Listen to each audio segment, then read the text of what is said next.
Est-ce que tu te considères un chanteur romantique? Ouais, non. Amoureux. Amoureux. Ah, c'est bien ça. Et tu es un amoureux de Bob Dylan? C'est ton premier choix? Ouais, non, c'est pas le choix. Non. Bob Dylan, j'ai choisi ça parce que... Blonde on Blonde? Blonde on Blonde particulièrement parce qu'il a été réalisé par Bob Johnston. Tu es un amateur de réalisateur. Ouais. Tu as travaillé avec Philippe Roux. C'est ça. Là, j'ai mis ça dans une catégorie. J'ai choisi lui à cause de Bob Johnston parce que c'est aussi lui qui a fait les 2 et 3 de Leonard Cohen. C'est lui qui a fait Folsom Prison de Johnny Cash. OK. Et plusieurs autres. On va regarder un... Non, on n'a pas d'extrait. On va rentrer dans Georges Brassens maintenant. Ça, c'est son premier album. Ça, c'est son... Ouais, c'est ça. C'est marqué en arrière, Georges Brassens 1. Moi, j'aime ça, les premiers albums, parce qu'il y a toujours des affaires bizarres là-dessus. Parce que c'est pré-business, Ben, tu as eu toute ta vie pour y penser, comme tu as eu on dit. toute ta vie, c'est ça. Comme là-dessus, une de mes préférées, c'est La Marine. C'est pas un texte de lui, c'est de Paul Faure.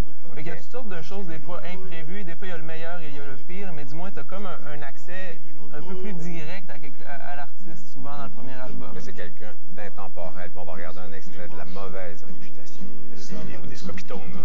Le jour du 14 juillet, je reste dans mon lit douillet. La musique qui marche au pas, cela ne me regarde pas. Je ne fais pourtant de tort à personne en n'écoutant pas le clairon qui sonne. Mais les braves gens n'aiment pas que l'on suive une autre route que.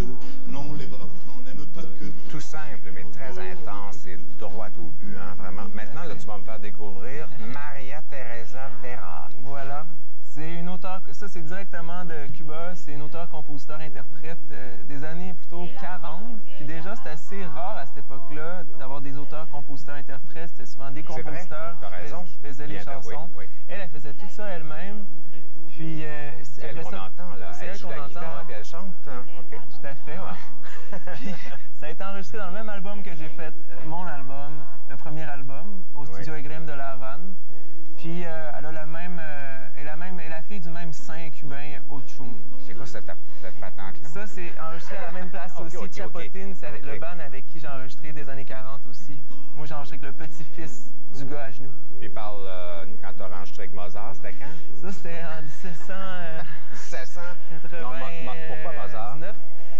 Ben, il y en a d'autres. C'est la catégorie musique classique. Ouais, non, sérieux, j'avais à choisir un seul, ça serait Bach. Mais ça, c'est le Requiem, c'est à cause des notes de basson au début. Là. Mon frère est bassoniste, puis le Requiem commence sur les 2 bassons qui font juste tenir une note.